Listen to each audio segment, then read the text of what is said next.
Lenka už mala vyčistené zúbky a so svojím mojkáčom Dadom ležala v postielke, čakajúc na večernú rozprávku.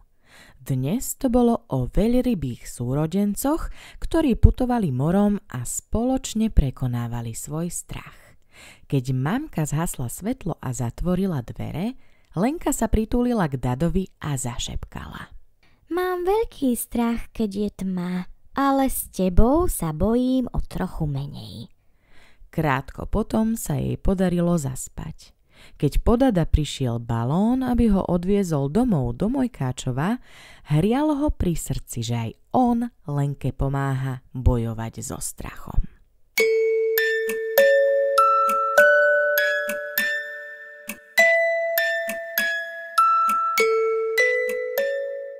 Keďže dievčatko dlhšie zaspávalo, Dadov balón pricestoval do dedinky ako posledný.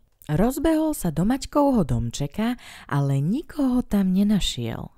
Prázdno bolo aj u Angely. Bolo mu hneď jasné, že všetci musia byť v Kikinom domčeku. Mal pravdu. U Kiki bývalo vždy rušno a inak tomu nebolo ani dnes. Keď vošiel, všetci traja kamaráti krúžili po domčeku z jednej strany na druhú a priebežne niečo vkladali do ruksakov. Dado, ahoj! Výborné, že už si tu. Môžeš nám pomôcť? Balíme. Ideme stanovať. Vyhrkla Kika s neskrývaným nadšením. Dado sa rozhliadol okolo seba. Kikin domček bol plný všakovakých kufríkov s rôznymi nástrojmi, vrtačkami a náradím. Na policiach sa vynímali najparádnejšie Kikine vynálezy, napríklad šúpač jablčok, výrobník karamelovej polevy alebo svetelný projektor, ktorý na stenu premietal krásne farebné hviezdičky. Tu máš, zbaľ si, čo potrebuješ a ideme táboriť do lesa, povedala Angela, podávajúc Dadovi oranžový ruksak. Mojkáč s králičími úškami ešte stále stál na mieste a snažil sa pochopiť, čo sa vlastne deje. Nápad s táborením sa mu rýchlo zapáčil a o chvíľu už tiež pochodoval po dome, otváral Kikine kufríky a balil všetko, o čom si myslel, že by sa mohlo zísť. 4 kamaráti si veselo vykračovali lesom. Pískali si, spievali a poskakovali. Všetkých šteklilo v brúšku od vzrušenia, čo ich na stanovačke čaká. Zastavili sa na čistinke, ktorá bola pre táborisko ako stvorená. Nedaleko našli prameň s priezračnou vodou, ale aj kríky plné lesných plodov. Maťko sa ihneď pustil do výroby ohniska. Na zem do kruhu poukladal veľké kamene, aby bol ich oheň bezpečný a nerozšíril sa do lesa. Do ich stredu začal ukladať suché konáre a halúsky. S pomocou kresadla od Kiki sa mu podarilo založiť oheň, nad ktorý rozložil stojan s hrncom plným vody, aby si s kamarátmi mohli vychutnať čaj. Kika s Dadom zatiaľ stavali stany a Angela v nich vytvorila skutočné pohodlie vďaka praktickým nafukovacím vankúšom.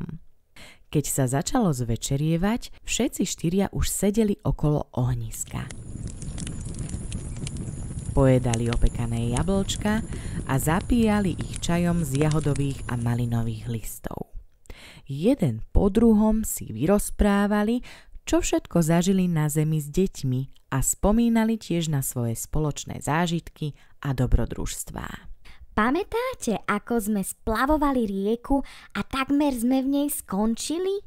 Vytiahol Dado svoju obľúbenú spomienku plnú napätia. Ani mi to nepripomínaj, doteraz mám husiu kožu, až mám pocit, že opäť cítim kvapky na tvári, povedal Maťko. Nebol to však len jeho pocit. Skutočne začínalo pršať. Poďme sa schovať do stanov, zavelila Kika. Každý zaliezol do svojho stanu a počúval, ako kvapky nad nimi divoko cválajú. Našťastie to bola iba prehánka a dážď čoskoro ustal. Napriek tomu Štvorici pripravil nepríjemné prekvapenie. Keď kamaráti vyšli von zo svojich stanov, zistili, že oheň dážď neprežil. A keďže bolo všetko naokolo mokré, nemohli si ani založiť nový. Je toto možné? Ani jeden z nás nezbalil baterku? Sťažovala sa Angela, keď sa v ruksaku prehrabávala cez hrebeň, varechu, poháre a náhradné ponožky. Ani u mňa nie je. Sklamane zakričal zo stanu Dado, ktorý sa snažil v šere prehmatať obsah svojho ruksaku. Baterka sa nenašla ani u Kiki a Maťka.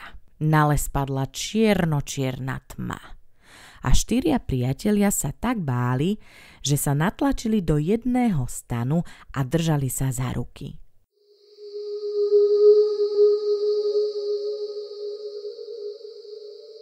Počuli ste to?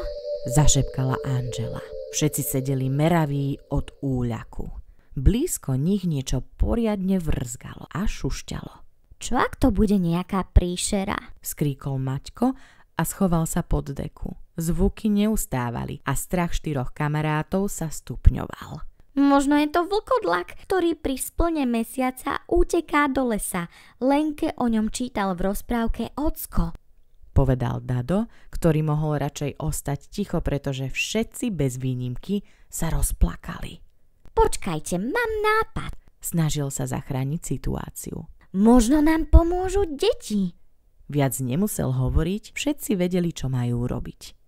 Pochytali sa za ruky a predniesli čarovné slová. Dadabum, dadabum, už počujem v diaľke šum. Láskavosť a odvaha s každým strachom zamáva.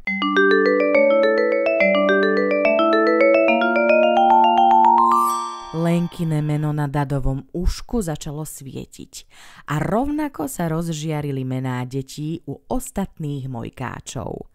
Odrazu už nič nebolo také strašidelné. Tma sa stiahla ďaleko od nich.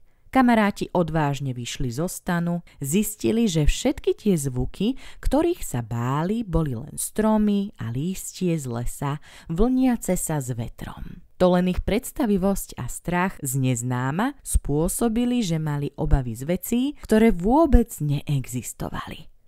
Strach sa celkom rozplynul. Zaželali si dobrú noc a každý vo svojom stane s úsmevom na perách zaspal. Ráno sa zobudili na spev štebotajúcich vtákov. Rýchlo zbalili táborisko a všetko po sebe upratali, aby sa včas dostali do svojich balónov, letiacich k ich milovaným deťom.